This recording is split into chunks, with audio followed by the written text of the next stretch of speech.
Una consultita. El Sí, examen, el parcial es en múltiple choice, ¿verdad? ¿O es sí. oral? Ah, ok. No, no, es múltiple choice. 20 preguntas de cada materia. 20 de micro y 20 de parásito. Ah, ok, gracias. De nada.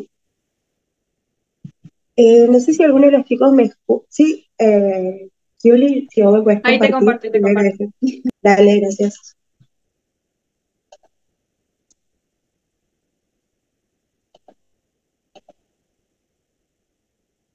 Olis, disculpa, no escuché bien. ¿Son 20 preguntas de cada materia? O sea, de parásito y de micro. Sí, son 20. Las impares son de micro y las pares son de parásito. Ah, bien, muchas gracias. Y disculpa, la nota se promediaba, ¿no? Sí, sí, sí, se promedia. Gracias. De nada. No sé si ahí se ve. Sí, sí, se ve, Juli, Para, gracias. le pongo en pantalla completa.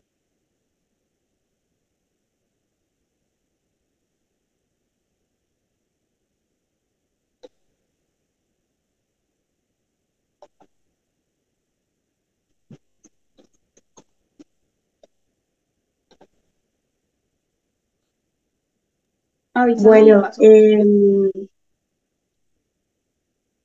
vamos a empezar con generalidades, ¿sí?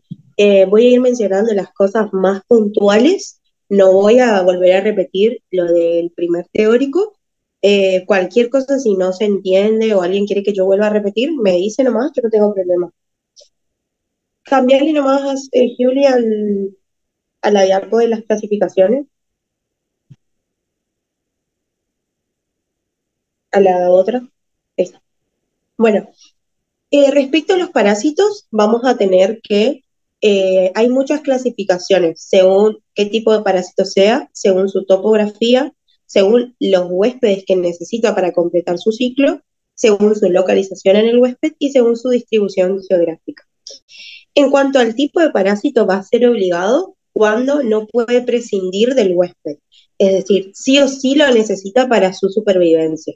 Y va a ser facultativo cuando afecta a un huésped, pero no necesariamente, o sea, tiene la capacidad de vivir de manera libre. ¿Sí? Eso lo van a ver igual más en el segundo parcial a los tipos de parásitos, porque en general lo que nosotros vimos ahora, ah, ¿se me escucha bajo? Oh, ¿ahí me escuchan bien? Yo te escucho bien. Yo te escucho bien. Yo también. Bueno, vuelvo a repetir para la chica que me dijo que si podía hablar un poquito más fuerte. Em, Dentro de los tipos de parásito tenemos dos, obligado y facultativo. Va a ser obligado cuando el parásito no puede prescindir del huésped, es decir, sí o sí lo necesita para sobrevivir. Y en cambio en el facultativo no es necesario, o sea, puede necesitar del huésped, pero también va a tener ciclos de vida libre. Esto lo van a ver más en el segundo parcial. Según su topografía, puede ser ectoparásito o endoparásito. Va a ser un ectoparásito cuando vive en la superficie del huésped, ya sea piel, mucosas o cavidades abiertas, por ejemplo, una herida. Y va a ser endoparásito cuando vive dentro del huésped, en algún órgano, por ejemplo. ¿Alguno me puede dar un ejemplo de ectoparásito y de endoparásito que hayamos visto ahora en el primer parcial? Parásito, la escabiosis. Ectoparásito, escabiosis, muy bien. ¿Cómo se llama?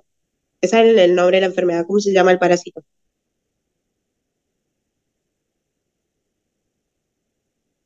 Sí, el de las armas, pero ¿cómo se llama? Sarcote escabiei puede ser. ¿Ácaros? Ay, no.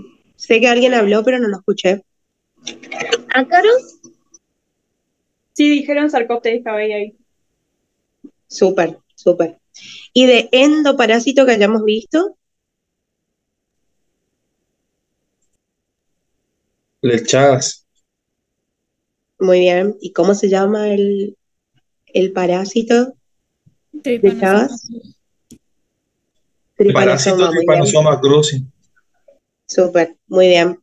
Bueno, ahora según la cantidad de huéspedes que necesita para completar su ciclo, puede ser monoxeno o heteroxeno. Monoxeno va a ser cuando necesita un solo huésped. ¿sí?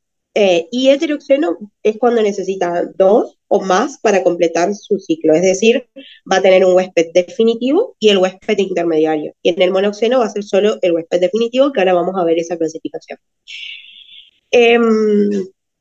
Según su localización en el huésped, vamos a tener enteroparásitos, aquellos que se alojan a lo largo del tubo digestivo, hemoparásitos, aquellos que se alojan en la sangre o que ingresan de esa manera, y los histoparásitos, que son aquellos que parasitan tejidos. O sea, este es más amplio. Puede ser hígado, puede ser cerebro, y según su distribución geográfica, puede ser cosmopolita o regional. Cosmopolita quiere decir que está ampliamente distribuido, es decir, a nivel mundial. No significa que esté en todo el mundo, pero sí que en varias regiones del mundo lo vamos a poder encontrar. Y regional es que está en una zona, Babesia sería heteroxeno, sí, porque va a tener dos huéspedes.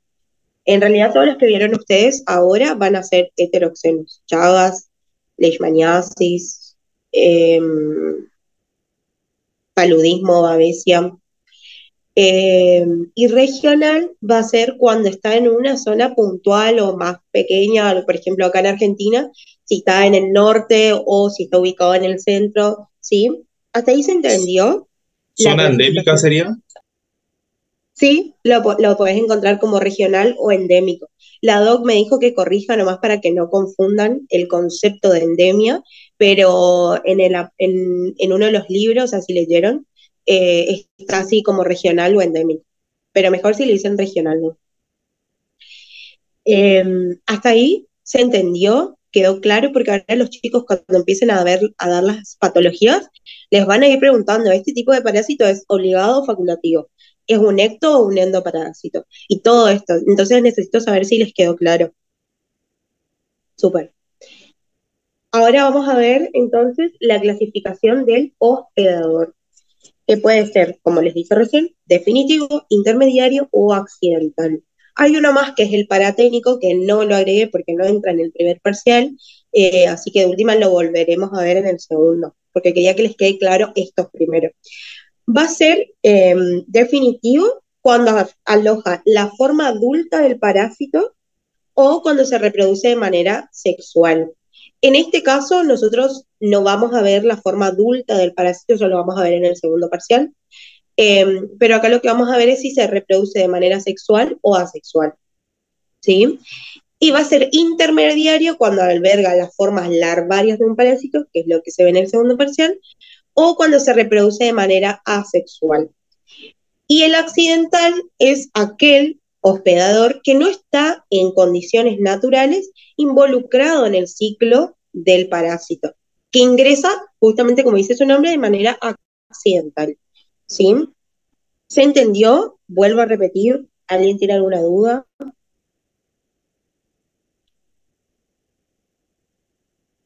Luciana, ¿Sí? ¿podrías repetir el definitivo, por favor? ¿Sí? El hospedador definitivo va a ser aquel que cumpla con uno de los siguientes criterios, o que albergue la forma adulta del parásito, o en el cual el parásito se pueda reproducir de manera sexual. Lo de la forma adulta, nosotros no lo vimos en este primer parcial, lo van a ver recién en el segundo. O sea que el criterio para que ustedes puedan definir si un hospedador es definitivo o no, va a ser si la reproducción del parásito va a ser sexual o asexual, que es la forma que tienen los protozoarios de reproducirse. Y va a ser intermediario lo opuesto, si cuando se reproduce de manera asexual. ¿Tienen alguna duda? Gracias. No, de nada. Bueno, seguimos entonces con conceptos, otros tipos de conceptos que les va a servir. Saber qué es un artrópodo, ¿sí? Acuérdense que son animales invertebrados, que van a tener el cuerpo segmentado, con apéndices articulares, van a estar protegidos por un exoesqueleto. Algunos estos apéndices articulados pueden ser en forma de patas, de piezas bucales o de antenas, y vamos a tener tres clases: insecta, arácnida y crustácea. Dentro de las que nosotros vemos son dos, insecta y arácnida, que vamos a ver ahora después de que yo termine, ¿sí? Otro concepto es el de vector, que va a ser un artrópodo que transporta un agente patógeno desde su fuente de origen hasta un reservorio, ¿sí? Este puede ser biológico o mecánico. Va a ser biológico cuando el parásito necesita del vector para su supervivencia, es decir, que se multiplica o se transforma dentro del vector o en el vector. Y va a ser mecánico cuando el vector transporta el parásito de manera pasiva, no más. ¿Sí? O sea, no colabora en el ciclo del parásito y no hay ningún tipo de modificación. Y la metamorfosis de los artrópodos puede ser completa o holometábola o incompleta o hemimetábola. Tres características que tenemos que tener en cuenta para diferenciar uno de otro va a ser el hábitat, la morfología y el hábito alimentario. En completa o holometábola, que vamos a tener el estadio de huevo, ninfa, el estadio de huevo, larva, pupa y adulto, las características van a ser distintas, es decir, entre la larva y el adulto, el hábito alimentario, la morfología va a ser distinta, ¿vale? Puse un dibujito, no tiene nada que ver con parásito, pero para que vean más, que la forma morfológica ya es distinta, ¿sí? A diferencia del incompleto u hemimetábolo, que va a tener tres nomás, estadios que van a ser el huevo, la ninfa y el adulto, en donde sí van a compartir las características de hábitat, de morfología y de hábito alimentario. Por ejemplo, en Chagas, la vinchuca, que tiene 5 estadios ninfales, si bien cambia el tamaño, porque se está desarrollando, es muy parecido al adulto, la forma. Se alimenta igual y el hábitat es igual, ¿sí? ¿Hasta acá alguna duda? No, No, no. Súper. Bueno, algo que no leí en el Power, pero les quería recordar, son los conceptos de epidemiología que vimos en la primera clase, el periodo prepatente y el periodo de incubación, porque eso les pueden llegar a preguntar, ¿sí? ¿Alguno se acuerda la definición o las diferencias entre uno y otro?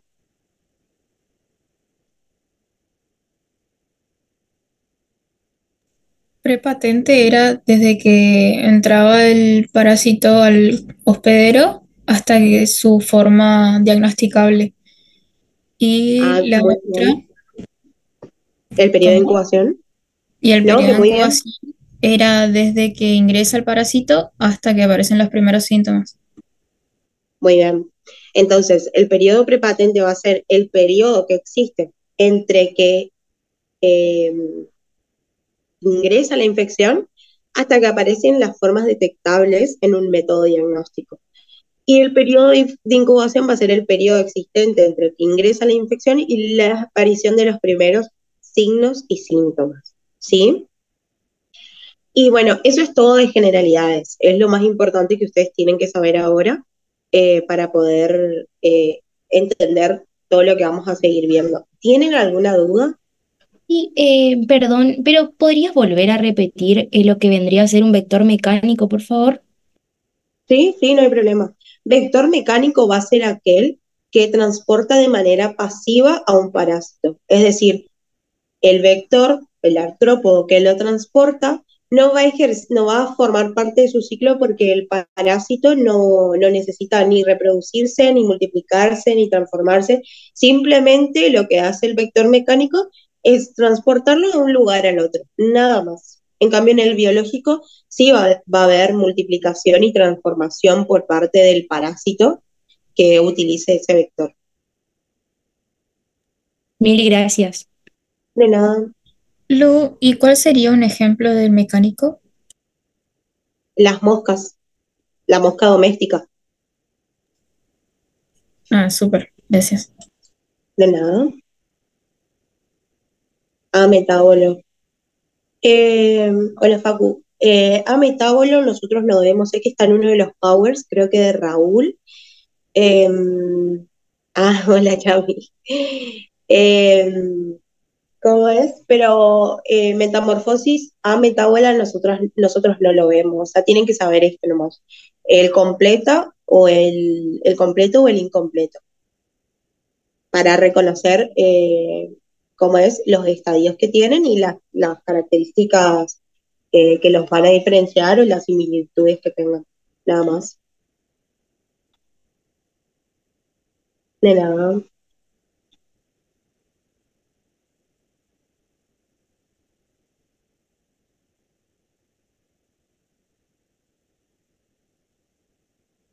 Bueno, ahí yo ya terminé de dar las generalidades y ahora los chicos le van a explicar arácnida. De todas formas, si les queda alguna duda, yo sigo acá conectada en el Zoom. Bueno, ahí sigo.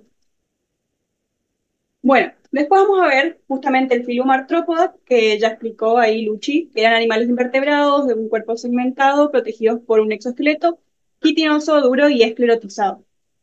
Dentro del filum artrópoda vamos a tener a la clase arácnida.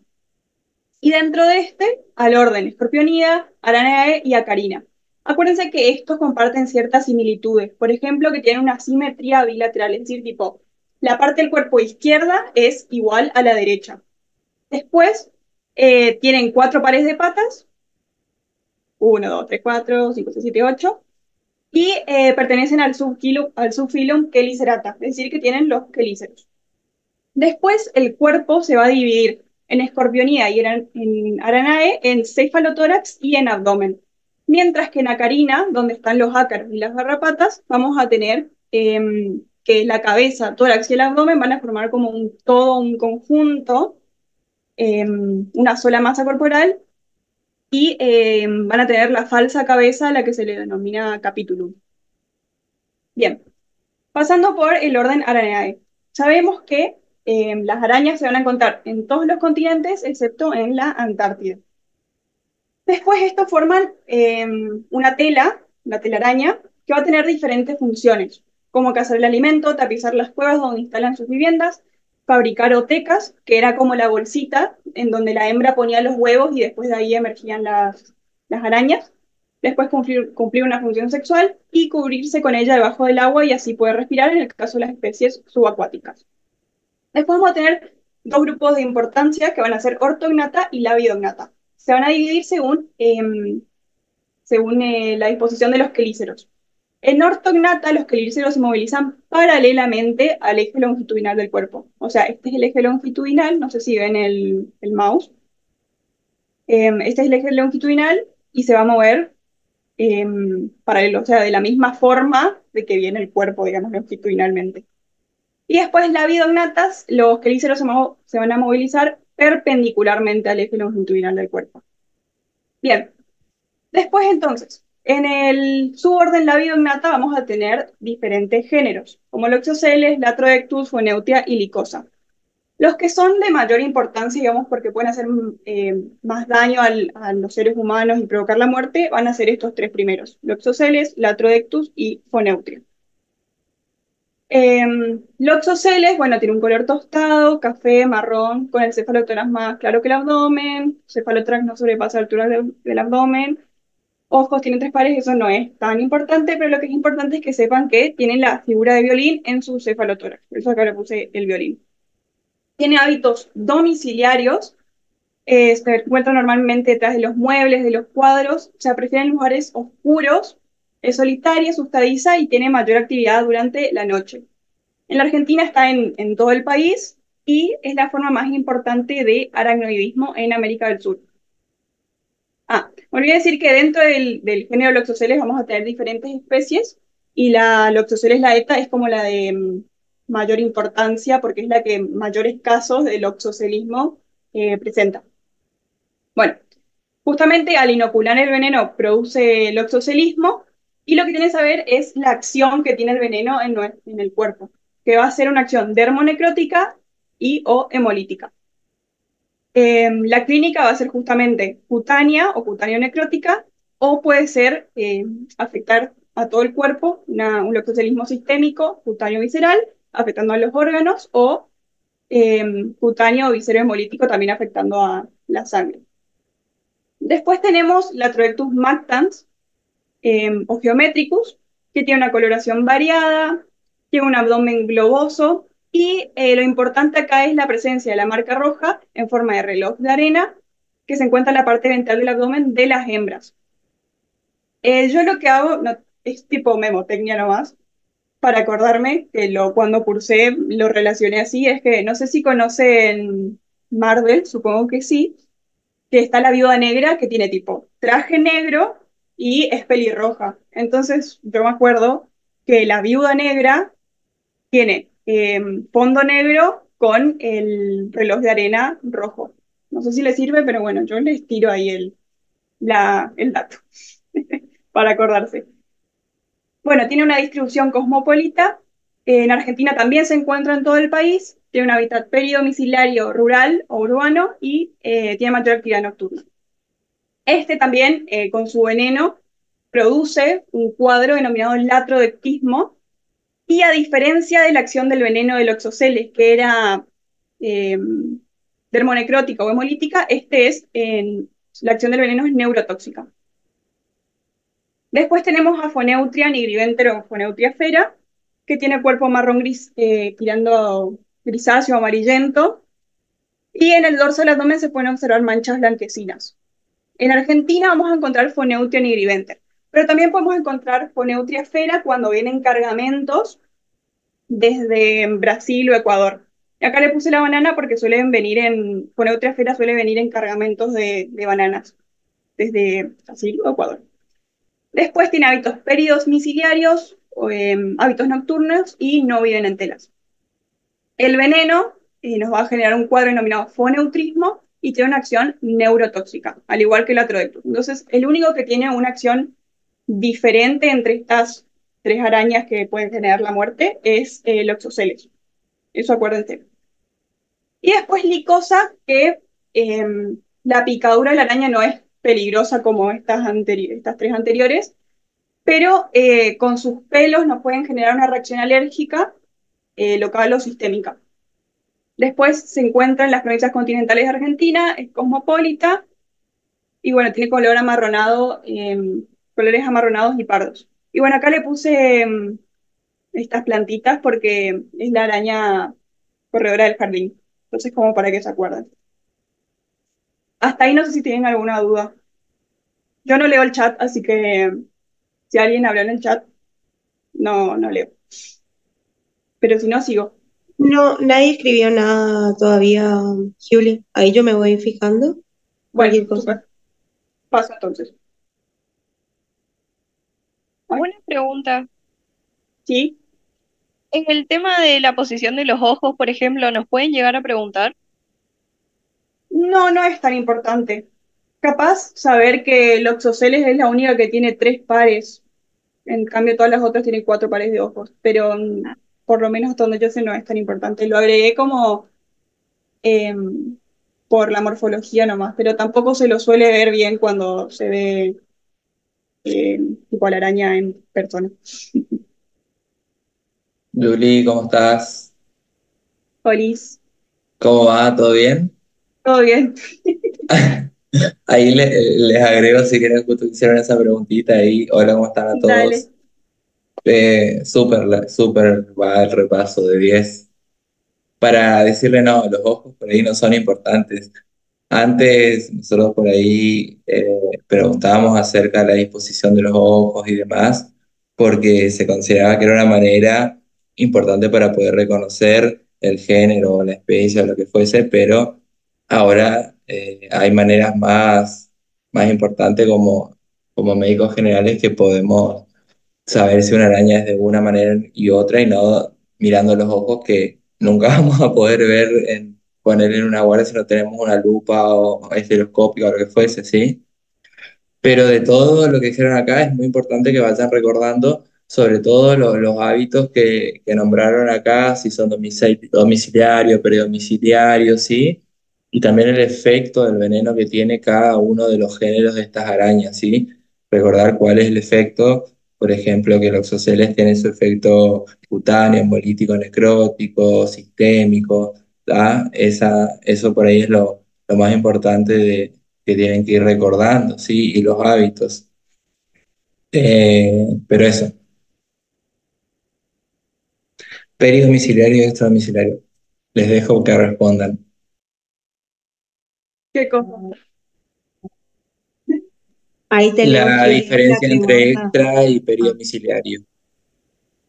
Entre peridomiciliario y Sí, es lo Extradomiciliario mismo. y peridomiciliario es lo mismo. Extradomiciliario quiere decir por fuera del domicilio y peridomiciliario es alrededor, alrededor. o sea, por fuera de la casa alrededor, Pero ¿se entiende? en referencia a esto vendría a ser sinónimo, ¿sí? Cuando decimos extra o peridomiciliario, más o menos es lo mismo. Sí. O sea, igual, por lo menos los exámenes que yo vi, siempre se aclara o domiciliario o peridomiciliario. Eso, sí, tal cual. Es adentro del domicilio o fuera, no importa si es extra o peri, digamos, exactamente cuál es la distribución, no tiene importancia, sino si simplemente si es adentro o afuera.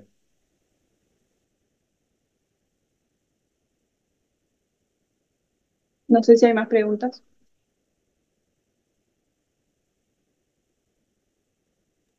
Te habían preguntado el hábitat de la licosa, pero esa está dentro y fuera de la casa, digamos, ¿o no? No puse. Mi error. No. ¿En el jardín, dijo? Sí, Sí, extra eso es domiciliaria. sí, peridomiciliario, extradomiciliario. Perio extra es la araña de los jardines. Bien. No hay más dudas, sigo con ortognato.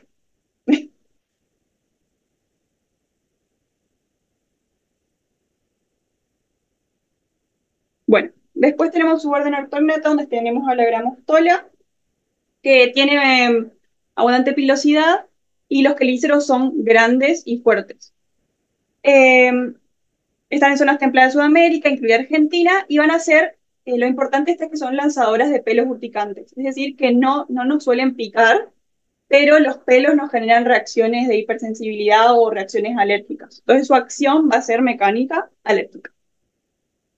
Después, en cuanto a generalidades de arañas, qué hacer, qué no hacer, no tenemos que hacer torniquetes, no tenemos que beber bebidas alcohólicas, no colocar remedios caseros, como a veces creo que se colocan barro o no sé qué cosas, no tenemos que hacer cortes ni incisiones y tampoco succionar para extraer el veneno. Entonces, ¿qué sí tenemos que hacer? Tenemos que lavar la herida con agua y jabón, desajustar prendas, sacar anillos, pulseras, relojes, o sea, todo lo contrario a realizar un torniquete, poner hielo en la zona picada justamente para generar vasoconstricción y evitar que se siga expandiendo el veneno, y mantener al accidentado tranquilo y asistir a un centro de asistencia más cercano. Y de ahí, dependiendo de la araña y de cómo se encuentre el paciente, son las medidas que se van a tomar. Esto suelen preguntar, así que estudien bien. Todo lo que sea prevención, qué hacer, no hacer, es importante. Después tenemos al orden Scorpionida, donde vamos a tener dos familias, Butei y Boteriudae, donde tenemos al género de Titus y a Botylus. El que nos va a ser de más importancia médica va a ser el Titus, porque es el que genera el cuadro. Ay, no sé si escuchan la lluvia. Perdón, que esté lloviendo. Van a ver un cuadro denominado escorpionismo. Y la acción del veneno es neurotóxico. ¿Cómo diferenciamos a estas dos familias? Bueno, vamos a ver las pinzas y al telzón. Las pinzas de Titus van a ser largas y finas, y en el telzón vamos a tener como una colita más que se denomina apófisis subacular, que a ver si le puedo hacer. No, no le puedo hacer. No. Ahí ya hice. Bueno, es tipo esa puntita chiquitita que tiene ahí, además del iPhone. Y después en Botilius vamos a tener que son pinzas cortas y gruesas y no tiene la apófisis subacular. El veneno se va a descargar desde unas glándulas que están ubicadas en el telzón Y Titus tiene hábitos sinantrópicos peri o intradomiciliarios y Botilius habitan en el peridomicilio. Ahora, las medidas generales, otra vez, inmovilizar y aplicar compresas frías o hielo en la zona de la picadura, al igual que se hace con las arañas. Analgésicos en caso de que sea necesario. Si el dolor es muy intenso, se puede aplicar lidocaína. Hay que vigilar la respiración, el estado hemodinámico, el equilibrio hidroelectrolítico y la función renal del paciente. Y evaluar la necesidad de profilaxis antitetánica. Bueno, después el ordenacarina. Dijimos que este era un ectoparásito. Entonces, pasan la vida en contacto íntimo con los hospederos. Primero vamos a hablar de Sarcoptes scabei barominis, tiene una metamorfosis incompleta, es decir, que son hemimetábolos. Van a tener son ácaros de cuerpo globuloso, son microscópicos. Ay, no sé qué pasó ahí.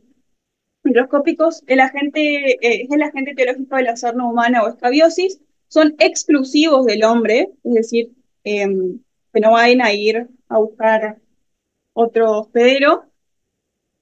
Pasan por estadios de huevo, larva hexápoda, ninfa octópoda y adultos machos y hembras. Estos van a cumplir un ciclo en donde la hembra va a ser fecundada en el estrato córneo. Después de la fecundación, después de la copulación, el macho muere. La hembra va a cavar túneles, va a ovipositar y dejar deyecciones, y después las ninfas se van a alimentar del detritus. Y después de unos 14, 17 días, las ninfas pasan a adultos. Entonces dijimos que va a producir es el agente etiológico de la sarna o escabiosis. Es una enfermedad de la piel que se va a transmitir por contacto directo o a través del uso de ropa común, de toallas o de sábanas. También se dice que es una enfermedad de transmisión sexual justamente porque se contagia por el contacto estrecho. La clínica va a ser una picazón que se intensifica durante la noche y con el calor, y la localización más frecuente va a ser las manos y las muñecas, los codos, las axilas, los pies y las nalgas. Después tenemos la sarna noruega que se da en inmunodeprimidos, es decir, los que tienen bajas defensas, digamos, como el HIV, SIDA. Y la clínica va a ser una hiperkeratosis con prurito escaso o nulo, a diferencia de la escabiosis en donde sí hay una picazón. El diagnóstico es clínico epidemiológico y etiológico, donde se van a ver los parásitos adultos o sus formas juveniles o los huevos. Todo esto mediante microscópico, porque acordemos que son ácaros microscópicos. Y la profilaxis, vamos a hacer lavado de ropa, toallas, sábanas, etcétera, a más de 60 grados. El planchado lo exponemos a la luz del sol durante el día o en bolsas durante unas 72 horas o más. En los muebles, sofás, se rocía con acaricidas, y ante un caso, por ejemplo, si un niño va a la escuela y tiene escabiosis, hay que avisar para evitar los brotes epidémicos. Bien, después tenemos a la familia Argacidae y Ixodidae, que van a ser garrapatas. Nisodidae, garrapatas duras, Argacidae, garrapatas blandas. Esas también son ectoparásitos. En cuanto a garrapatas duras, van a tener un dimorfismo sexual acentuado, las hembras van a ser más grandes que los machos, mientras que las garrapatas blandas no poseen dimorfismo sexual. Las garrapatas duras o ixodides tienen un tegumento grueso con un escudo dorsal, los machos en todo el cuerpo y las hembras en el tercio anterior. La familia Argacidae tiene un tegumento pero sin escudo dorsal. Ambos, tanto Argacidae como Ixodidae, tienen un ciclo hemimetábolo, o sea, tienen una metamorfosis incompleta, pasan por huevo, larva, ninfa, adulto. Todos son hematófagos, o sea, tanto garrapatas duras como garrapatas blandas, pero la diferencia es que las garrapatas duras o Ixodidae son permanentes en el hospedero, mientras que Argacidae solo van al hospedero para alimentarse. Después, ¿cuál es la importancia médica de estos parásitos? Bueno, justamente van a ser ectoparásitos, generando un trauma directo con su aparato bucal. tóxico-alérgicos al intoxicar con toxinas que están en su saliva y van a ser transmisores biológicos de virus, riquecias, bacterias, hongos, protozoos. Lo importante ahora de la familia Ixoide es que produce la enfermedad de babesiosis, que después va a dar mañana Gaby, me parece. Y bueno, creo que con eso termina mi parte. No sé si tienen alguna duda, porque yo seguí de largo sin preguntar.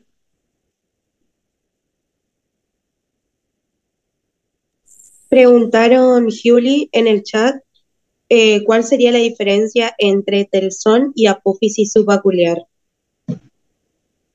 A ver si voy para atrás. El telson es todo esto, o sea, incluye el aguijón, la apófisis y pues la última parte del abdomen. En cambio, la apófisis subacular es solo esa cosita. La cosa es que no sé si puedo hacer zoom. Claro, solo la puntita que se A ve. ver. Es Sería esa como el cosita que está ahí. anexo. Claro. Sí, Sería como un anexo a donde a la principal, digamos, que le está, no sé si le querés marcar con el marcador, Julie, que es por donde va a insertar, digamos, o va a ingresar el veneno. Por ahí inyecta el veneno y el otro solamente una apófisis, como dice, subacular, es como un anexo a esa apófisis superior, digamos, que tiene por donde inyecta el veneno, ¿sí? Eso, a ver si puedo marcar. Me parece que no. Bueno, pero esa cosita, ese triangulito de ahí es la apófisis subacular. Se Que ve si bien lo ven que está acá, marcando, ¿eh? acá no está. Ven que no, no hay, no está la colita esa. ¿Alguna otra duda? pusieron que no, cero dudas, y la chica puso que gracias. Yo les quería Bien. preguntar a los Es chicos importante, si... Pregunto yo después. sí, es importante también diferenciar, por ejemplo, el tema de la sarna, que es exclusiva de cada especie. Por ejemplo, la sarna del perro no se puede transmitir al ser humano.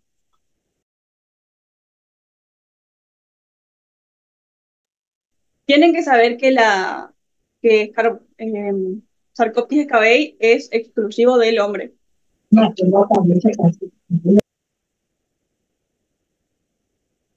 No sé si eso responde tu pregunta. Después Sí. sí hay otras sarnas, pero la que damos nosotros es justamente la del hombre.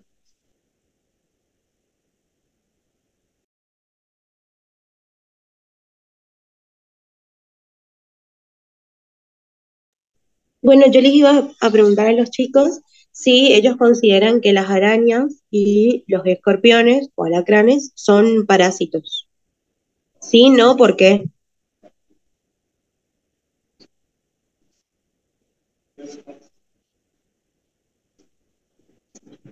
¿Esos no serían los vectores?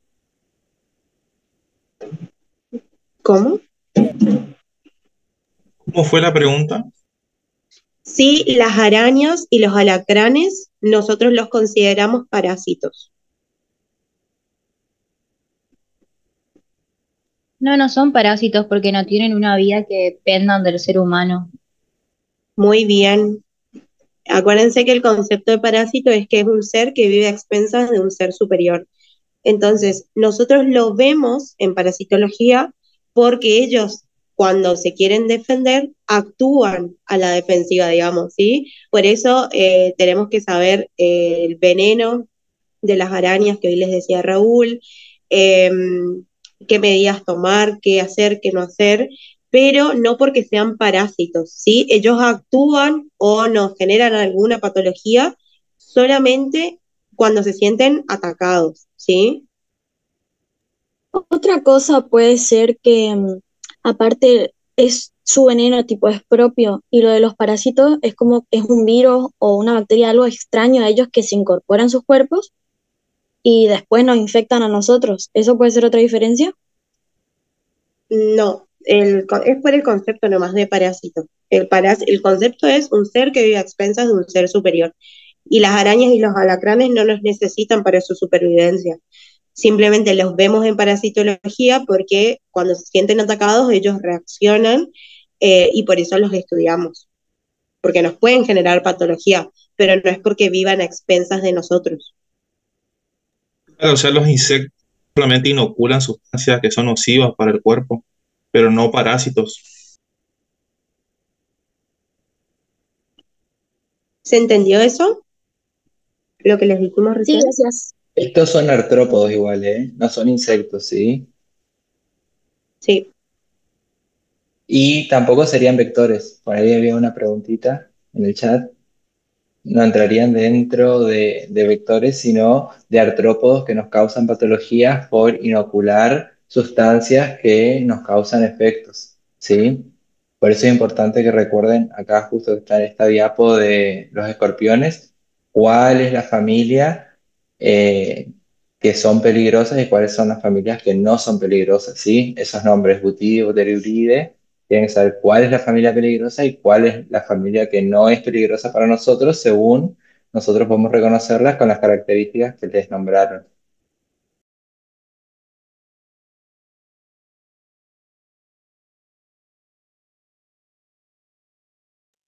Recién veo en el chat que preguntan lo de los vectores. No, acuérdense que dentro de artrópodos vemos a distintos órdenes, ¿sí?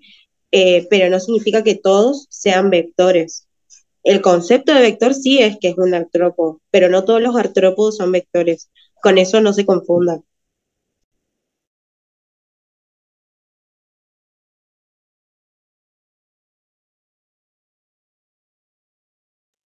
Y bueno, ahora vamos a ver insectos. Va a explicar Aus.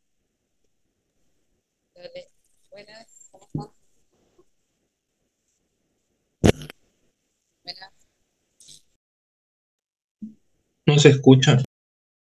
Se te escucha bajito. ¿Ahí? Ahí sí.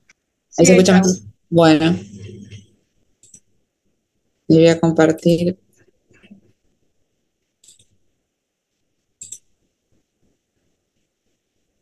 Bueno, vamos a ver clase insecta ahora.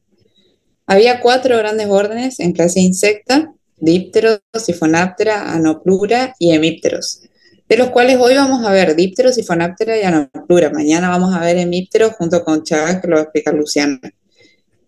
Vamos a empezar por el orden díptero, que donde encontrábamos moscas, mosquitos, jejenes y flebótomos. Para recordar, díptero deriva de di, de dos, y tero de alas, que es 2 alas, así que acuérdense de eso. Y sin meterme mucho en lo que es taxonomía, porque es larguísimo, vamos a empezar por diferenciar los 2 subórdenes, que son nematócera y brachícera. Nematócera dijimos que tenía antenas largas y brachícera antenas cortas. Entonces en brachícera vamos a encontrar las moscas. Y dentro de las moscas, dentro del suborden brachícera, teníamos 2 grandes divisiones que iban a ser ciclorrafa y ortorrafa. Las ciclorrafas se diferenciaban por la forma en la que abrían su pupario. Las ciclorrafa tenían un pupario que se abría en forma circular, mientras que ortorrafa tenía un pupario que se abría en línea recta. A la división ciclorrafa pertenecen las moscas que producen miasis, mientras que en ortorrafa también tenemos otros géneros y especies. Los de importancia van a ser Tabanus y Chrysops, mientras que en ciclorrafa vamos a tener a las familias Puterebride, Califoridae, Sarcophagidae y Ostridae, que son las que nos van a producir miasis.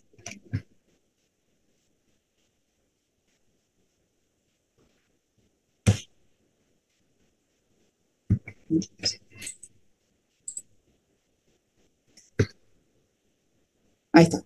Bueno, primero vamos a hacer una breve referencia a cómo es la morfología de las moscas. Decíamos que tenían un par de alas funcionales y otro par que no eran alas, sino que más servían como balancines, es decir, le daban la orientación para el vuelo, digamos. Y en las características de tamaño no suele preguntarse mucho, simplemente saber que la familia Tabanidae suele ser la más robusta, pero como dato nomás, las antenas son cortas, como dijimos, eso lo va a diferenciar de la otra categoría que era nematócera. Y las alas, tiene 2 pares de alas, un par de alas membranosas y un par de halterios o balancines para mantener la estabilidad. Ahora bien, ¿cómo es el ciclo de vida de las moscas? Son holometábolos, es decir, por cuántos estadios pasa. Por 4. Por 4 estadios, bien. ¿Y cuáles serían? Huevo, larva, pupa y adulto. Bien, perfecto. Ahí hay un error acá en el Power, dice huevo, pupa y adulto, pero es huevo, larva, pupa y adulto. Muy bien. Bueno, ahora, ¿qué van a producir las moscas? Miasis, porque nos interesa estudiarla. La miasis es la infestación de vertebrados por larvas de dípteros. Es importante que sepan que es por el estadio larval que se produce la miasis, que por lo menos durante un cierto tiempo se alimentan de tejidos vivos o muertos del hospedero, líquidos corporales o del alimento por él ingerido. Se considera una zoonosis y es muy importante, como dije, recordar que se produce por el estadio larvario. Esta miasis puede clasificarse según su localización o sus características biológicas. Según su localización, si va a estar ocular, cavitaria, subcutánea o cutánea, y según sus características biológicas, si son obligatorias o primarias, es decir, tiene larvas biontófogas y son parasitosis obligadas. ¿Qué significa que la larva sea biontófoga? ¿Alguien me podría decir?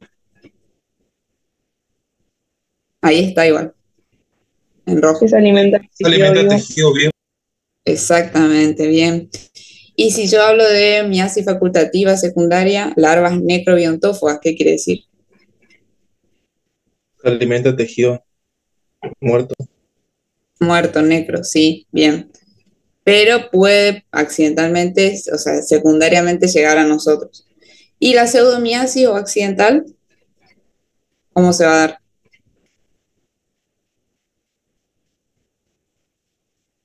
Por la ingestión de alimentos. Bien, por la ingesta de alimentos. Y obviamente las larvas, como son, van a ser destruidas por los ácidos del estómago, no van a progresar, es decir, esa miasis va a quedar ahí nomás. Bueno, perfecto. ¿Alguna duda hasta acá?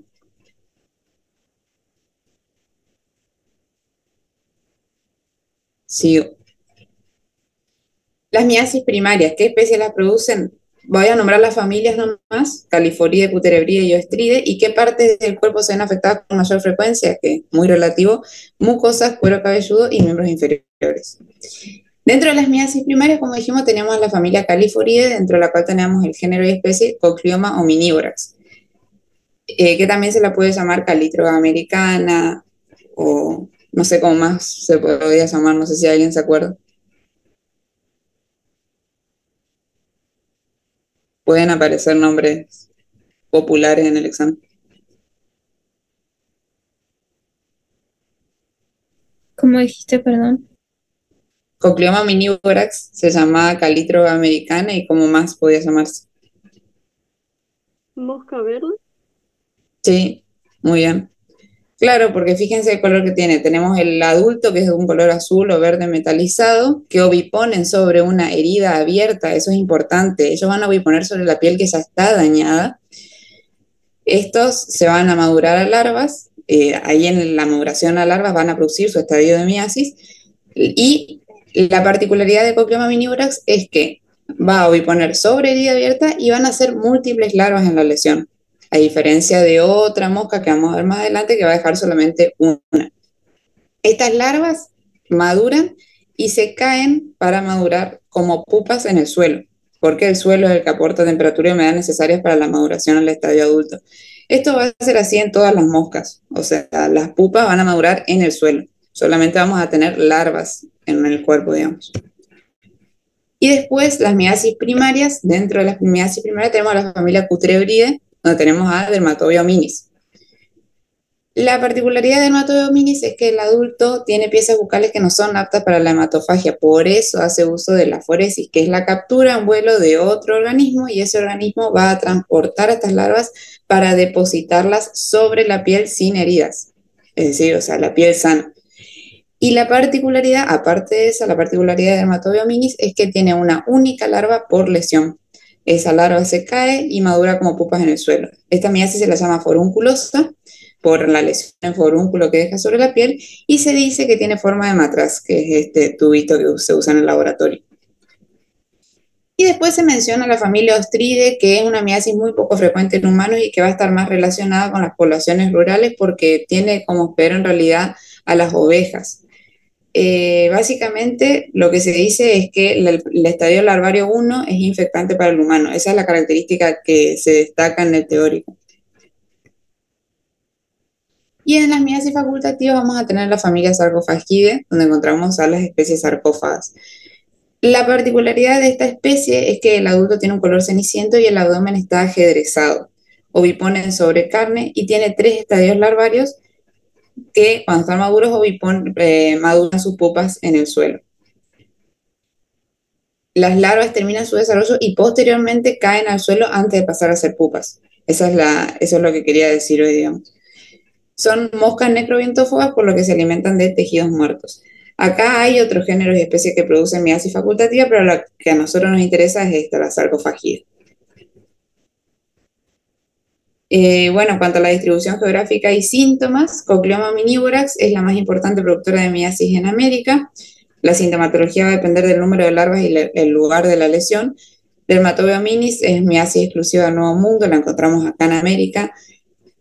Oestrus ovis y sarcófaga van a tener una distribución cosmopolita, es decir, se van a distribuir en todo el mundo, excepto en las regiones de mucho frío. Y en cuanto a la prevención, tenemos ciertos factores de riesgo, por ejemplo, alcoholismo, heridas infectadas, mala higiene personal, es decir, personas que se dejan estar mucho tiempo y dejan sus heridas abiertas, o dejan heridas expuestas, digamos. ¿Cómo podemos prevenirla? Manteniendo una higiene adecuada, no exponiendo heridas, evitar descomposición de restos orgánicos, y el diagnóstico es clínico, es decir, encontrar el lugar donde se está produciendo la miasis y la cantidad de larvas que están produciendo esa miasis. Bien. Hasta ahí con Brachycera. ¿Alguna duda?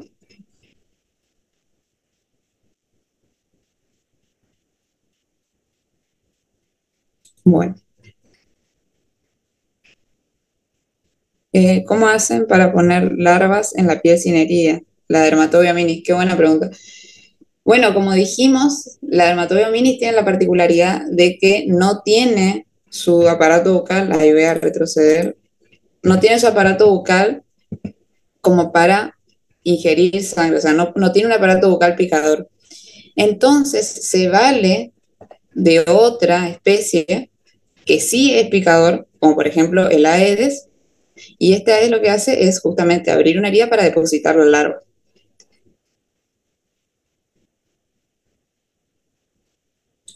No sé si... Listo. Bueno, si no hay otra duda, seguimos con Nematócera. ¿Qué era lo importante de Oestrus ovis? Sí, que el único estadio larvario que es importante, que tiene importancia médica, que es importante para el humano, es el estadio larvario 1, solo L1. Esto de L también me preguntaron qué significa cuando encontramos L1, L2. Habla de estadio larvario. Primer estadio larvario, segundo estadio larvario. Eso también les va a servir para el segundo parcial. Dale, gracias. No de nada. Bueno, seguimos entonces con Nematócera. Nematócera se caracteriza por tener antenas largas y dentro de Nematócera vamos a encontrar la familia Ceratopodonidae, Simulidae, Psicodidae y Culicidae. Dentro de Ceratopodonidae encontramos Culicoides, dentro de Simulidae, Similium, dentro de Psicodidae, Rupsomia, y dentro de Culicidae, Anopheles, Culex y Aedes, que son los famosos mosquitos.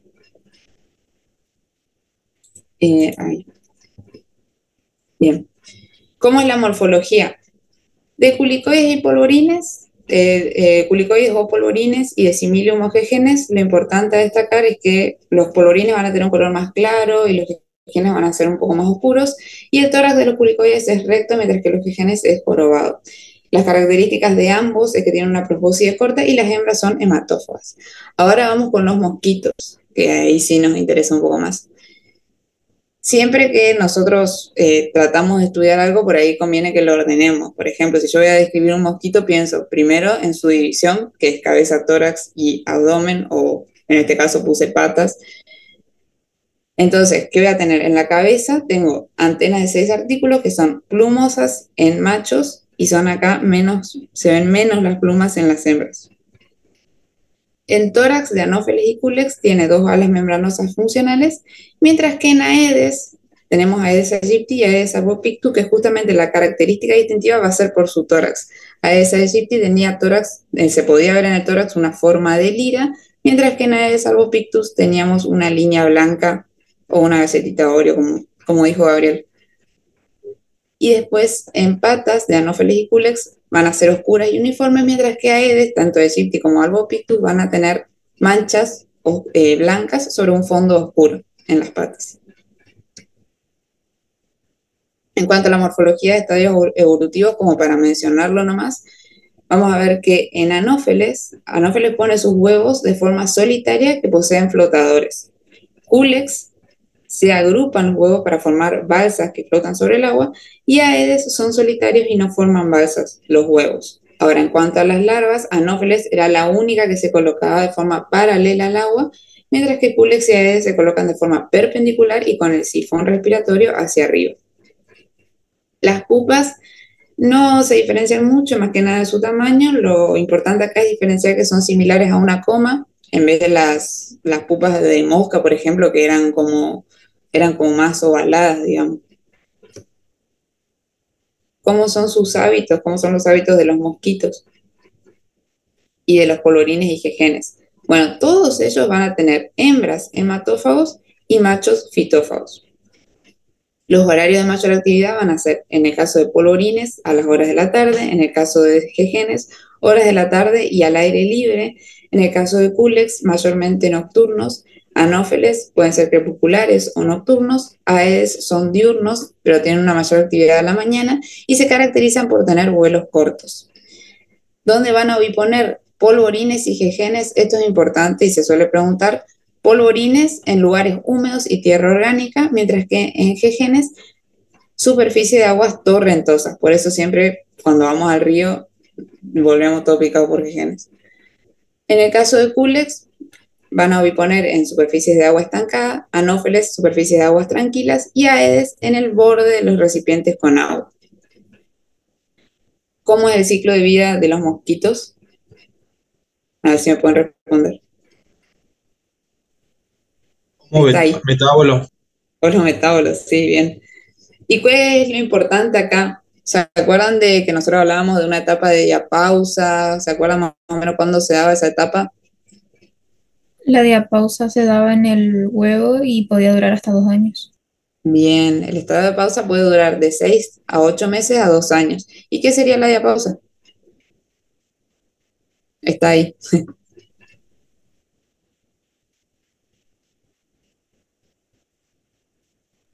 Un tiempo en el que no se desarrolla el embrión, el huevo, por no estar en las condiciones que necesita. Claro, sí, o sea, acuérdense que Aedes suele preferir el calor, pero en invierno va a entrar en este estado de diapausa y el huevo va a persistir hasta que sea favorecido por las condiciones de temperatura y humedad. Falta de agua también puede estar en diapausa. También, sí, sí. Puede pasar Bueno, eso. ¿cómo? No se llegó todavía a eso, creo, pero puede pasar también con las pulgas. Sí, puede pasar, ahora ya vamos a eso, pero muy bien. Y prevención y recomendaciones que lo pueden leer en el del teórico, que básicamente es la eliminación de recipiente como prevención. ¿Y qué debemos hacer? No automedicarnos, no tomar aspirina y evitar ser picado por mosquitos, lo que venimos escuchando todo el verano. Bueno, ahora sí vamos con pulgas. ¿Alguna duda sobre nematócera?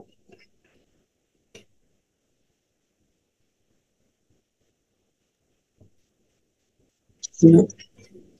Agustina, Sí, ¿cómo vas? ¿Todo bien? todo bien. Ahí nomás para hacer una conclusión de todo lo que dijiste, que estuvo súper.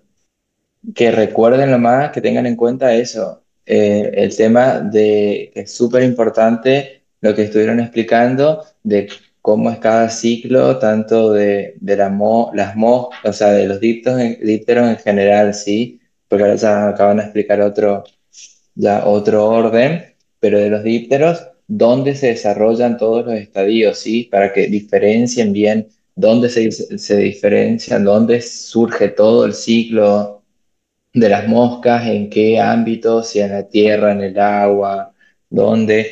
los mosquitos, los flebótomos, ¿sí? De qué se alimentan cada uno. Eso por ahí tengan en cuenta porque es importante que sepan, porque sabiendo también esto y cuál es su ciclo, si es holo, metábolo, hemimetábolo, dónde está, si sus estadios inmaduros se dan en el agua, en el suelo, dónde pueden ir sabiendo también otras características que le pueden llegar a servir para saber algunas respuestas por ahí, pero eso tienen que saberlo bien y tener bien en claro, ¿sí? Eso nomás. Bueno. Ah, y sí, el doc dijo, me hizo acordar una pregunta que yo suelo hacer, ¿Qué cosa? si ¿Cuál? mosquito, sí, si mosquito y flebótomo es lo mismo. Ahí está, la clásica. Sí. Eso no es para, más tanto para examen ahora, pero es más para la vida de todos los días, como decíamos en los prácticos, ¿viste? Porque por ahí dicen lo mismo, incluso estuvieron diciendo que los flebótomos transmitían el dengue y demás y todo eso. No, ustedes no tienen que decir eso. No, yo le digo, les hago una pregunta. A ver, flebótomo y mosquito, ¿es lo mismo? No, No, Ahí está, bien. Igual le escuché un poco. ¿dónde desarrollan su ciclo cada uno? El flebótomo tiene un estadio terrestre y el otro es acuático y terrestre. ¿Los estadios maduros o inmaduros o todos?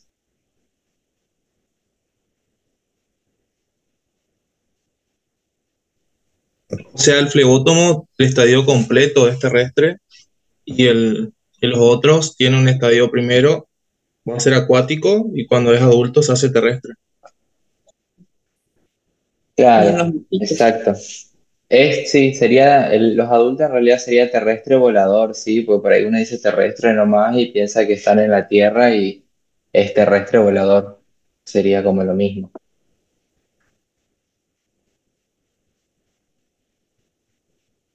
Bueno, si no tienen otra duda, pasamos a pulgas. Orden Siphonaptera, pulgas. Dentro de pulgas tenemos dos grandes familias que son Tungidae y Pulicidae. Dentro de Tungidae, Tunga penetrans o pique. Pulicidae tenemos Pulex irritant, Tenophalis canis y Xenophila chopis. Y estos ectoparásitos son ectoparásitos porque, Luciana les dijo hoy, ¿por qué son ectoparásitos?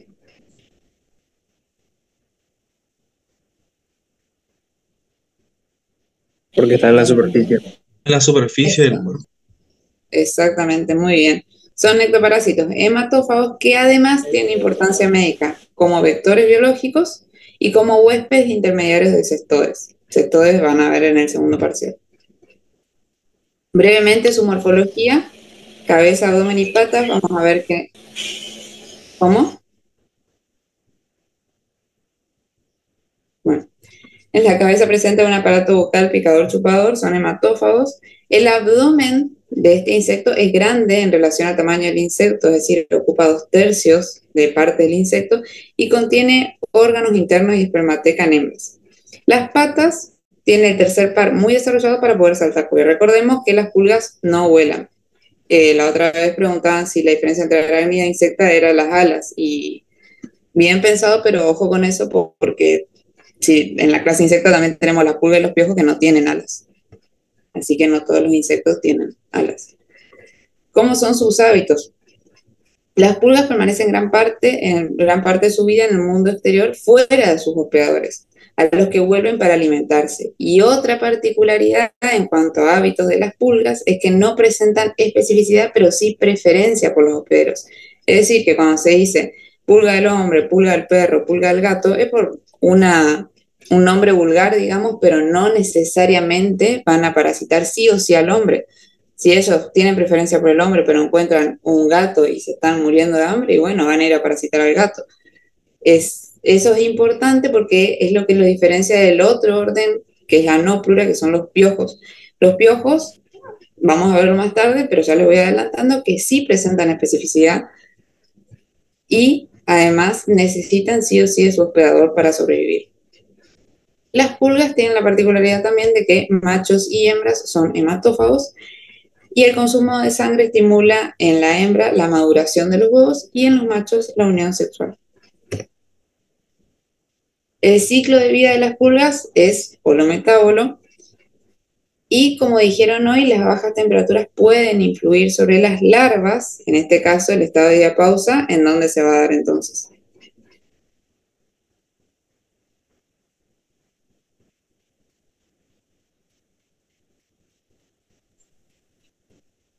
¿El suelo? No, el estado de diapausa, ¿en qué estadio se va a dar? Juego. Ahí está, en las larvas. Esa es la diferencia con Aedes. Entonces, las bajas temperaturas pueden influir sobre las larvas, extendiendo su periodo a más de 200 días, es decir, la etapa de diapausa. Y sobre las pupas, extendiendo el periodo de diapausa hasta un año. Lo que Eso, Agustina, te corto un segundito nomás para que hagan la diferencia de que la definición por ahí de diapausa, porque por ahí está muy relacionado a lo que más se habla, digamos, en todo lo que van a encontrar y leer y demás, diapausa con el estadio de huevo en Aedes aegypti, pero diapausa es una definición general, ¿sí?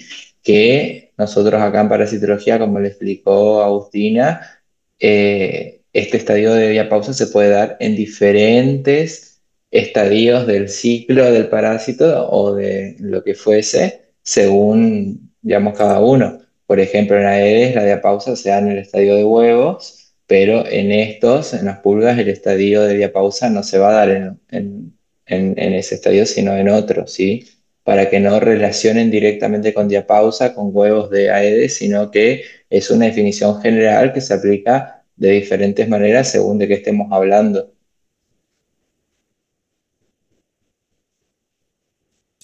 Claro, hoy dijeron, por ejemplo, que en Aedes dijeron, cuando pregunté sobre diapausa, que en las pulgas también se daba, y así como le dice el doc, sí, también se da, pero es diferente el estadio en el que lo vamos a encontrar. En Aedes lo encontramos en huevos y en pulgas lo vamos a encontrar en pupas.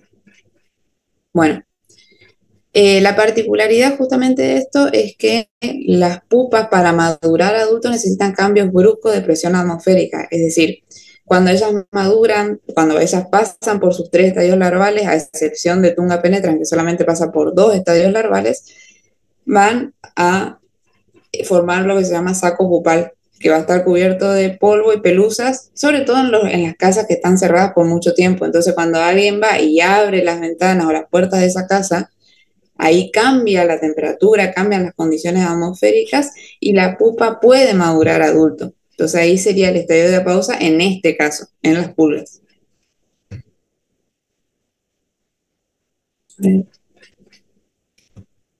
Bien. Ahora, ¿qué enfermedades pueden transmitir las pulgas?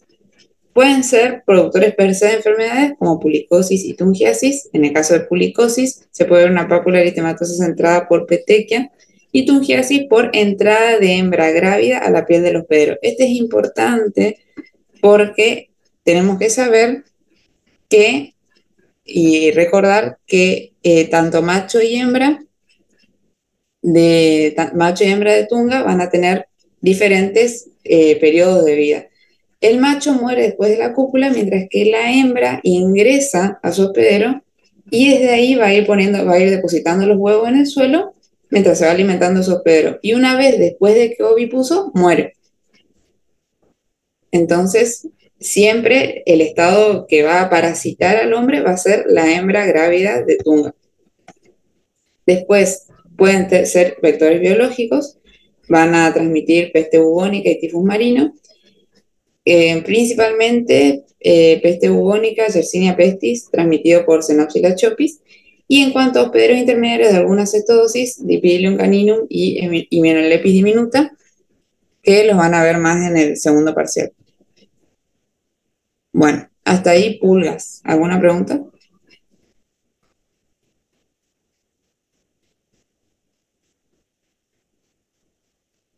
Ahí también es importante, Agustina, que recuerden cuál es el adulto que va a parasitar al ser humano, ¿sí? Cuál es el que nos va a producir la parasitosis, que no es cualquiera, sino que es la hembra, ¿sí? Sí. Bueno, Eh, bueno, si no hay dudas, seguimos con piojos. Piojos o orden Anoplura. Te preguntaron en el chat si las características morfológicas son importantes, la cabeza, por ejemplo. No suelen preguntar, pero más que nada es para nombrar. A ver, vuelvo ahí. O sea, sí, por ejemplo, en el aparato bucal, que es picador chupador, y que en este caso son hematófagos, tanto machos como hembras. Y en las patas, el tercer par está muy desarrollado para poder saltar. Y yo creo que eso sería lo más importante. No sé si el doc tiene algo para decir ahí. No, solamente lo que dijiste, eso, lo del par, del último par que están adaptados para saltar, pero más que nada para saber que estas sí pueden saltar para diferenciarlo con lo que vas a hablar después del siguiente, cuando hables de los piojos, que estos no saltan. Y después, nada, la especificidad que tienen, entre eso sí tienen que diferenciar bien entre Tifonaptera y Anoplura, la especificidad que tienen cada uno con sus hospedadores, pero no más de lo que dijeron las chicas. Bueno, entonces, Anoplura, piojos, encontramos dos grandes familias que van a ser Pediculidae y Teridae. Dentro de Pediculidae encontramos Pediculus humanus, y Pediculus humanus se puede dividir en Pediculus humanus corporis y Pediculus humanus capitis. A ver si alguien me dice dónde vamos a encontrar a corporis y dónde vamos a encontrar a capitis.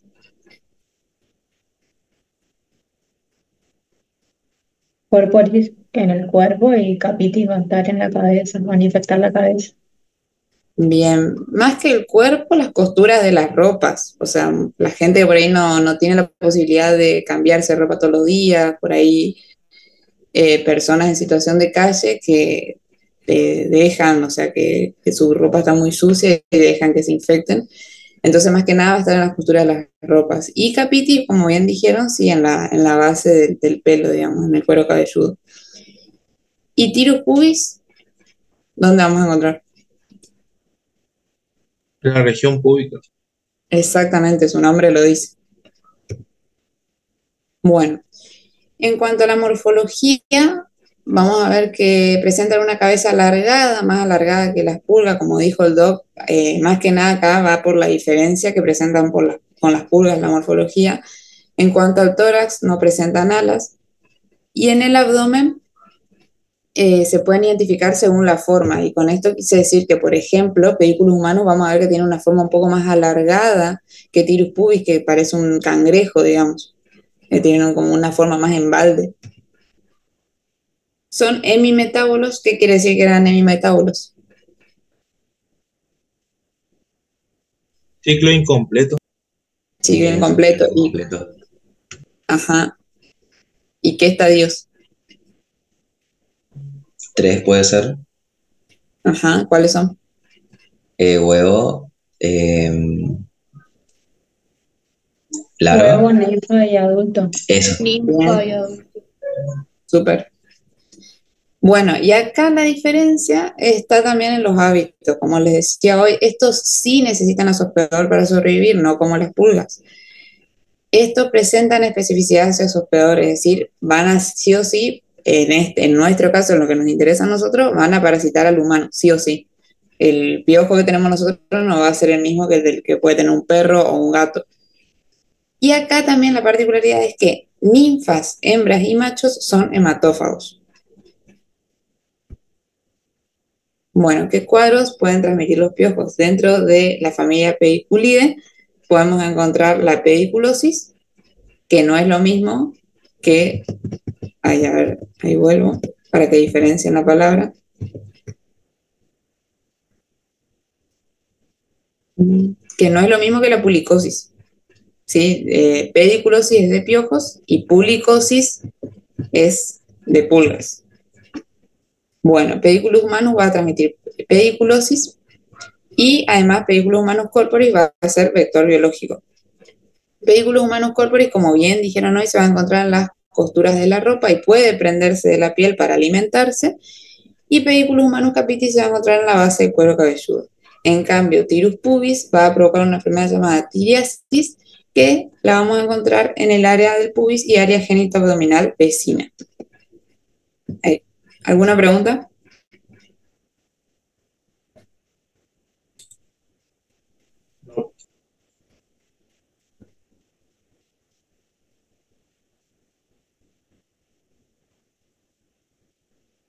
Acá dice, no Tengo una entendí eso. pregunta, no sé si se va a hablar de eso, sobre esto. ¿Cómo? ¿De eso qué? Es sobre el hábitat, Ah, ¿cómo? tipo, No. no en qué parte del cuerpo, sino si es peridomiciliaria o domiciliaria. Las tungas, Sí, las pulgas, digo, perdón. Y mira, suelen los piojos, no las pulgas, los piojos. piojos. ¿Y Sí. dónde te parece que pueden estar? Si necesitan sí o sí de su hospedador. En el cuerpo humano. Exactamente. Entonces, a donde vos vayas va a estar el piojo. Si vos estás en tu domicilio, va a ser intradomiciliario, y si vos estás fuera, peridomiciliario. Bueno, gracias. No, de Las nada. fungas sí están en suelo arenoso. Tungas, sí, prefieren lo seco. Por eso una de las recomendaciones es humedecer los suelos. Agustina, ahí te Sí, interrumpo un segundo. Por ahí con la pregunta que hacían anteriormente con respecto a peridomiciliario, intradomiciliario, con respecto a los piojos, por ahí me parece, no sé qué decís vos, este concepto no aplicaría a estos porque cuando hablamos de e intradomiciliario hacemos referencia al artrópodo cuando está, y acá primero que ya no estamos hablando de artrópodos, sino que estamos hablando de un insecto, sino cuando tienen su tipo de vida independiente fuera del hospedador. Y en cambio, justamente eso, que es súper importante que lo recuerden, como dijo Agustina, es la especificidad de cada uno, ¿sí? Tanto de pulgas como de piojos. Y el piojo es altamente específico y otra característica importantísima del piojo es que resisten poco tiempo fuera de su hospedador porque necesitan alimentarse constantemente, o sea, no resisten mucho tiempo de inanición, mucho tiempo sin alimentarse. Entonces siempre van a estar en relación a su hospedador. Este por ahí es más específico, por ahí creo que de todos los que hablamos, ¿no? Me parece, no sé si sí. tienen algún otro, pero es el único que sí o sí necesita estar porque la característica que tiene es que necesita alimentarse constantemente.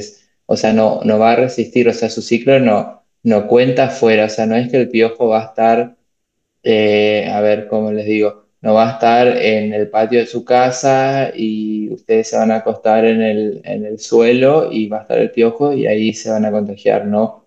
Pues estos sí o sí necesitan estar siempre en contacto con el ser humano, con su hospedador, porque necesitan alimentarse constantemente, ¿sí?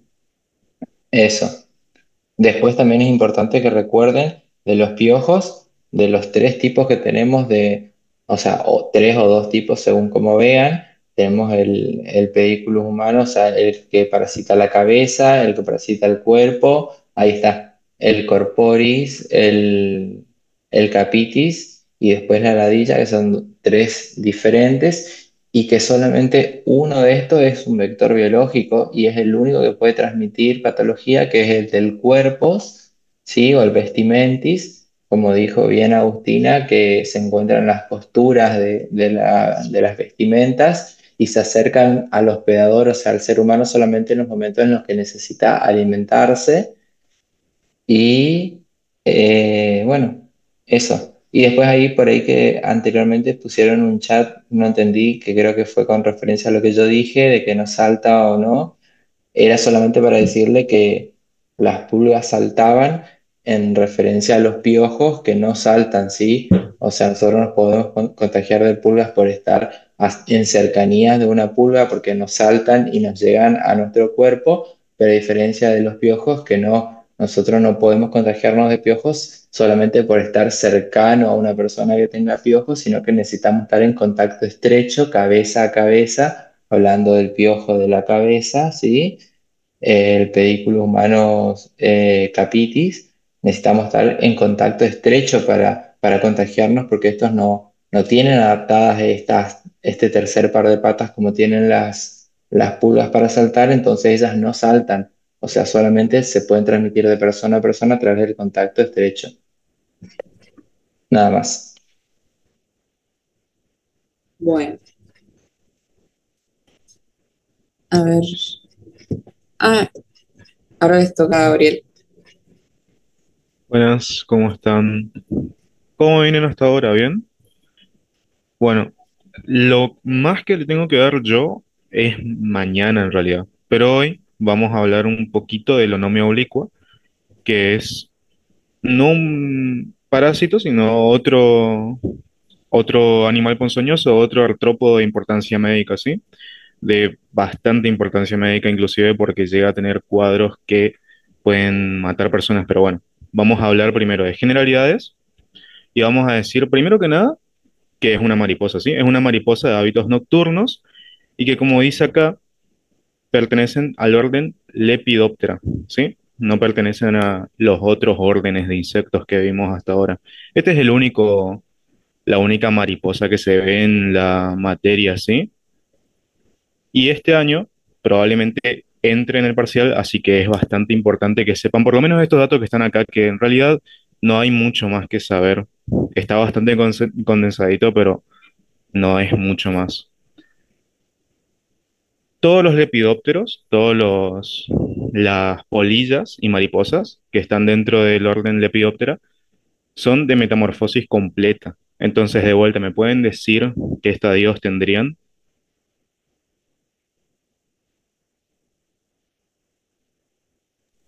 Huevo, larva, Huevo, larva, pupa y pupa adulto. y adulto. Bien, perfecto.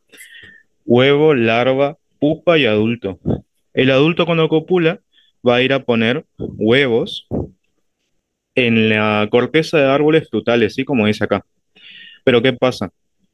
Cuando esos huevos eclosionan van a dar larvas, que tienen 6 mudas y después se hacen pupa y la pupa se hace adulto. Pero el único estadio que nos importa clínicamente y que tiene importancia, sí, epidemiológica, sería el de la larva, ¿sí? El de la larva que en el caso de los lepidópteros le vamos a decir oruga. Como bien dice acá, el erucismo es emponzoñamiento por larvas del orden Lepidoptera. Únicamente las larvas o orugas, es lo mismo como ya les dije, van a causar erucismo. Sí, hasta ahora tenemos que son mariposas nocturnas, que cumplen una metamorfosis completa y que el único estadio que causa la enfermedad, que causa el cuadro clínico, es la oruga o la larva, ¿sí? Y el cuadro clínico se llama erucismo. Esta especie no es la única, no tiene la única larva en el mundo ponzoñosa, no es la única en el mundo, sí, inclusive hay otras en el país, pero ¿qué pasa? Que esta es la más peligrosa y es la más importante. Como dice acá, solamente se encuentra en Misiones, en nuestro país solamente se encuentra en Misiones, ¿sí? Eso es importante también. Por ahí si ven otra cosa en Resistencia o en Corrientes que se parezca, puede ser venenosa, pero no es la misma la anomia oblicua. ¿Se entiende? Con respecto a su morfología, la forma larvaria, principalmente las otras formas no las vamos a hablar, tienen una forma cilíndrica de color marrón que les sirve para camuflarse con la corteza del árbol donde habita la larva, y tiene espículas verdes, que son espinas básicamente que parecen un cactus más o menos, donde guardan el veneno, ¿sí? Tienen unas glándulas en las espículas que producen veneno, y este veneno, al contacto mínimo con la piel de la persona, se libera porque se rompen las espículas así, y eso entra en la piel. Antes de pasar a la patología, necesitan saber hasta ahora entonces que es una mariposa nocturna, la metamorfosis completa, y dentro de la metamorfosis la única forma que causa el cuadro es la oruga. Solamente en Misiones existe y viven en árboles frutales. Encima es complicado porque las orugas lo que hacen es juntarse todas en forma de redondo, básicamente en las cortezas de los árboles, y se quedan ahí juntas. Entonces un niño, un trabajador rural, que es donde más vemos casos de lonomia oblicua, de erucismo, no es lo mismo que esa persona pase la mano por una oruga que las pase por 20 orugas que están en el mismo lugar, ¿me entendés? Esa es la importancia clínica. Bien, hasta ahora eso. La patología, básicamente cuando pasamos la mano por al lado de una lonomia, cuando le pasamos la mano por al lado de un árbol, podemos llegar a tocarla y se rompen las espículas por, no sé, nuestra pierna, nuestras manos, nuestra espalda. Y lo que hace la toxina es meterse en la cascada de coagulación. Vieron que tiene una vía extrínseca y una vía intrínseca que van a cumplir la función de activar al 10, ¿sí? Bueno, lo que hace esto es que se mete en esa cascada de la coagulación y la activa constantemente, ¿sí? Ustedes ya saben por fisio que la cascada normalmente está activada de una manera muy fina, no se activa en cualquier momento, no se desencadena en cualquier momento. Pero en el caso de la toxina, cuando está en nuestro cuerpo, comienza a hacer una coagulación intravascular diseminada, se llama, y en todo el cuerpo se va a ir agotando los factores de la coagulación. ¿Por qué? Porque se está activando todo el tiempo, ¿sí? Es simplemente por eso. Por eso acá dice desequilibrio hemostático.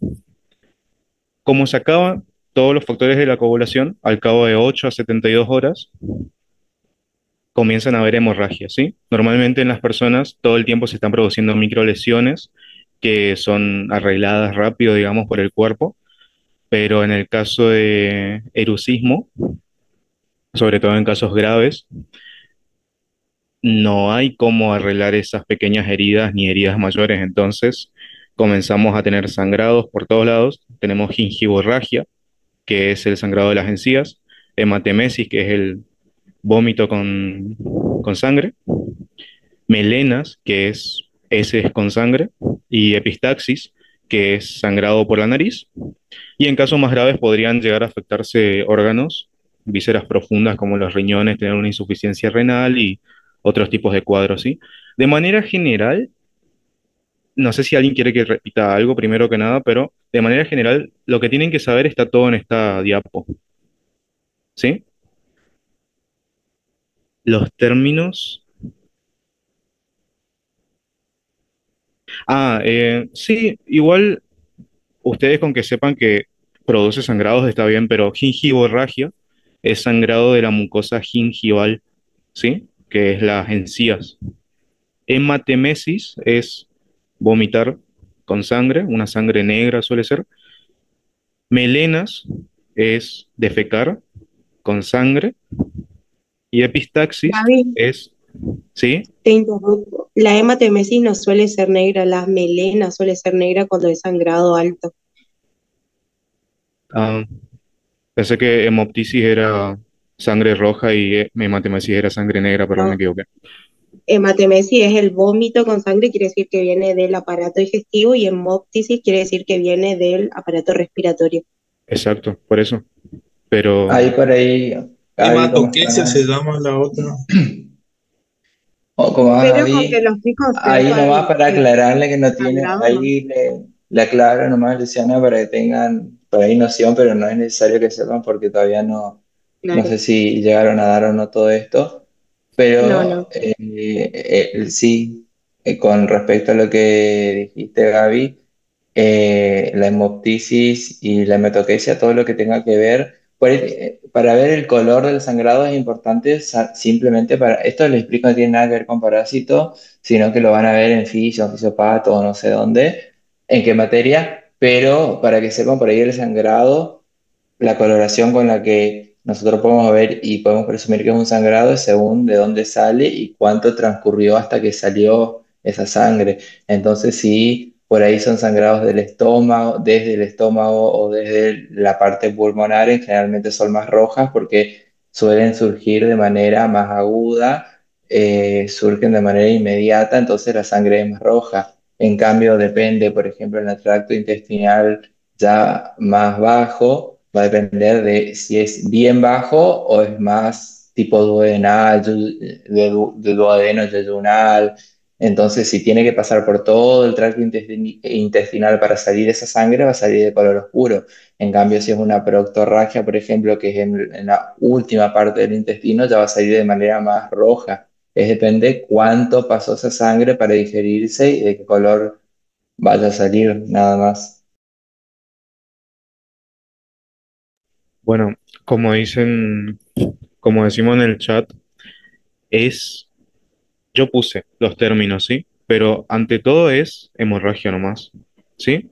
Las hemorragias empiezan porque hay un desequilibrio hemostático que lo produce el erucismo, ¿sí? La lonomia hace un desequilibrio hemostático cuando nos afecta y ese desequilibrio hemostático hace que sangremos, ¿sí? Con que sepan eso está bien porque en realidad es eso nada más. Seguramente tendrá un montón de especificaciones más y habrá guías, todo, pero de manera general es eso, nada más, ¿sí? Como les dije antes, la mayor parte de las cosas que le tengo que dar le voy a dar mañana, ¿sí? Que son protozoarios. Y si tienen alguna pregunta, la pueden hacer ya. Alguien había preguntado hoy, no sé quién era, de si importan cuántos estadios ninfales o cuántos estadios larvarios hay. No sé lo que dice usted, pero yo entiendo que no. Capaz más importante es en el caso de Sarcoptes que hay una larva hexápoda y una ninfa octápoda. Y no sé si me estoy olvidando de algún otro ejemplo característico o algo. No, no, no, así como decís vos, no es importante saber cuántos estadios son. Eso no es importante más que por ahí nomás. Lo único que hay que saber de los estadios en particular es de esas dos cosas que hablamos anteriormente, de las características en particulares de la diapausa en el Aedes aegypti en el estadio de huevo y después lo de cuando hablamos de pulgas, pero después no es importante saber cuántos estadios hay en cada uno de los ciclos de cada uno de lo que veamos. Bien, entonces, no sé si alguien tiene alguna pregunta, la puede hacer ya en el chat. Y nada, sería eso, nomás lo no me oblicuo es cortito y seguramente entre en el parcial. ¿Sí?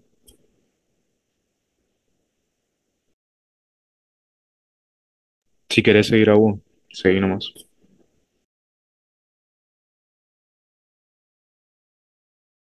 Ahí está, me desmuté. Bueno, volví. Igual mañana creo que no les doy nada, así que ya termino. Ahora seguimos con protozoarios. Yo sé que quedó. ¿Me escuchan ahí? Sí, se escucha. Ah, Sí, se escucha súper. está, listo.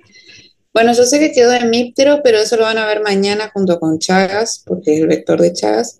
Así que ahora vamos a ver leishmaniasis y de paso hacemos un breve repaso del vector ¿cuál era el vector de leishmaniasis? Anófeles, Leótomo. No. Fleótomo. Los flebótomos. Ah, menos mal, ya me estaba asustando. Me quedé con el paludismo. Anófeles es un mosquito, ¿sí?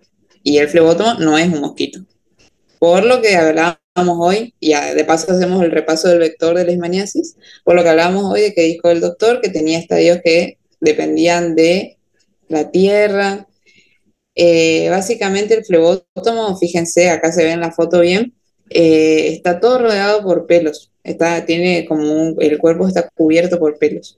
Y las patas son más largas que los mosquitos. Pues esas serían más o menos para repasar las diferencias entre los diferentes vectores. Pero lo importante es que se acuerden que no es un mosquito. Entonces, vamos con el protozoario. El protozoario tiene dos subgéneros. El género Leishmania tiene dos subgéneros importantes que son Leishmania y Viania. Y son bastante parecidas entre sí. Hay cierta diferencia entre comportamiento biológico, distribución y tipo de enfermedad. Lo importante es saber que dentro del subgénero Leishmania vamos a encontrar a Leishmania donovani, que va a estar asociada a leishmaniasis visceral, mientras que Leishmania viania, dentro de la cual encontramos la especie Leishmania brasiliensis, es la que está asociada a leishmaniasis cutánea, mucocutánea o mucosa sola, o bien leishmaniasis tegumentaria americana, LTA, que recuerden, incluye dentro de la leishmaniasis tegumentaria, vamos a incluir la leishmaniasis cutánea, mucosa o mucocutánea. Entonces, repasando, el protozoario es la leishmania. Este protozoario es transmitido por un vector que es el flebótomo, que no es un mosquito, y que produce la enfermedad que es leishmaniasis. Ahora bien, ¿cómo es la morfología del protozoario? Para tener en cuenta, teníamos dos tipos, amastigote y promastigote, cuya principal diferencia era en algo que le sirve para moverse. El flagelito que tenían, uno tenía cierto Es, flagelito y el otro tenía como Es aflagelado. ajá, bien, presencia o no de flagelo, básicamente. El amastigote se va a encontrar en macrófagos de mamíferos, mientras que el promastigote se va a encontrar en el tubo digestivo del vector, es decir, el flebótomo. Y en cuanto al ciclo de vida, hay dos formas que tenemos que tener en cuenta, que es la forma trofozoito y quiste.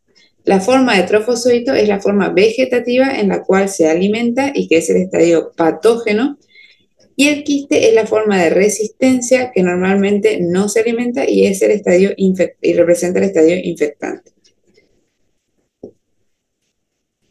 Bueno, ahora, definiendo la leishmaniasis, es una enfermedad infecciosa que afecta piel, mucosa y o vísceras, como dijimos, es endémica en algunas regiones más pobres del planeta y se asocia a factores como malnutrición y malas condiciones de vida. Se considera una zoonosis, eso es importante que siempre lo tengan en cuenta, que es una zoonosis. ¿Y qué tipos de leishmaniasis existen? La leishmaniasis tegumentaria americana, dentro de la cual se incluían la cutánea, la mucosa, la mucocutánea, la diseminada y difusa. Y en segundo lugar tenemos la leishmaniasis visceral. Acá yo les dividí en 3 pasos la patogenia de cómo se producía y en la forma, en el estadio en el que se producía cada una de las fases de la patogenia. Primero podríamos decir que se da la picadura del flebótomo, en donde el vector inocula el parásito en forma de promastigotes, es decir, leishmania flagelada, protegidos por la salida del vector. Bueno, eso decía el libro, digamos, que el flagelo era protegido por la salida de la saliva del vector cuando era inoculado en el hospedero. Después de esta picadura se da la entrada del parásito a las células. Dentro del hospedador, las células fagocitan los promastigotes, es decir, ya se les sale esa capa protectora, por eso pierden su flagelo, y se convierten en amastigotes, es decir, aflagelados, como bien dijeron hoy. Y el tercer paso sería la diseminación en el organismo. Entonces, el parásito se reproduce por fisión binaria, que es una reproducción asexual, hasta romper el macrófago e invadir nuevas células. Bien. Ahora, leishmaniasis tegumentaria americana. ¿Hasta acá alguna duda?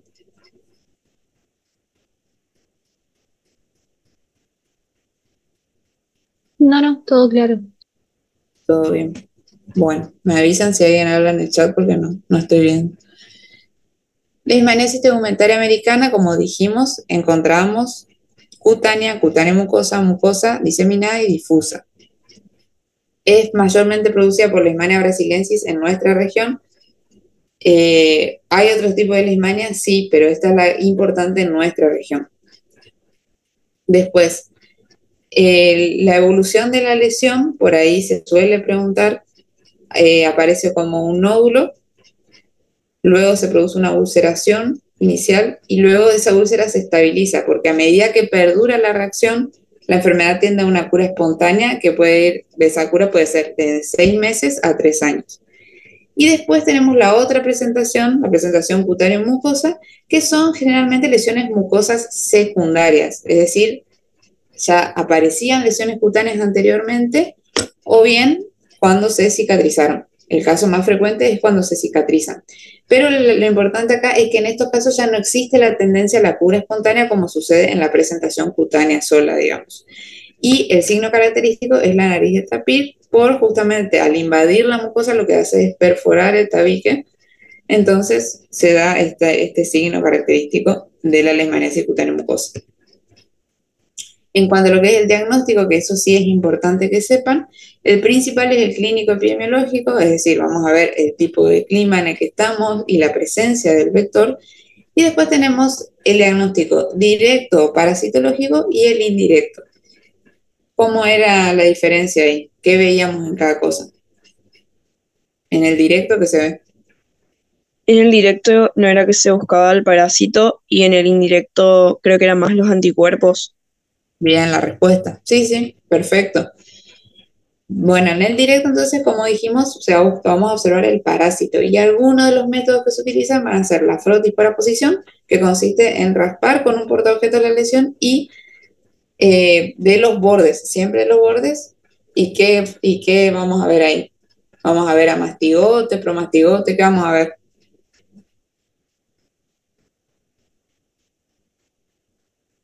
A mastigote. Sí. También tenemos cultivos y inoculación en animales de laboratorio. ¿Qué buscamos con el directo? Como dijimos, demostrar la presencia del parásito.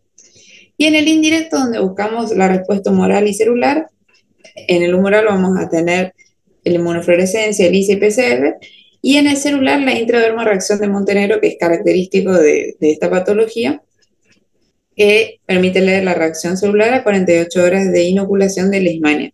Si vamos a ver una lesión de más de 5 milímetros, se puede ver en leishmaniasis cutánea o leishmaniasis mucocutánea, y menos de 5 milímetros en lesiones recientes, porque recordemos que como mínimo para que se manifieste la lesión cutánea tiene que pasar unas 2 semanas. También lo podemos ver a esta lesión de menos de 5 milímetros en inmunodeprimidos o leishmaniasis visceral en fase activa. Y hablando de leishmaniasis visceral, pasamos, y lo que tienen que saber es que es la forma más grave de la enfermedad y siempre resulta fatal si no se la trata. Se produce cuando hay interacción entre perros, humanos y flebótomos, y el protozoario acá sería Leishmania chagas y Synonymbia infantum, como dijimos hoy cuando vimos el cuadrito. El vector que lo transmite es Luxomia longipalpis, y el reservorio principal son los perros infectados. Bueno, eso sería todo por hoy. No sé si tienen alguna duda. Doc, no sé si quiere aclarar algo. O mis compañeros, no sé si quieren decir algo. Chicos, mañana sigue el repaso. ¿Saben ustedes eso, no? ¿A qué hora sería? Y a esta misma hora, o sea, a las 18. Yo les había dejado un ¿Pueden mensaje. todos? ¿Pueden todos a las 18? ¿Les queda bien hacer en este mismo horario? Sí, súper, súper. Bien. Entonces dejamos para mañana a las 18.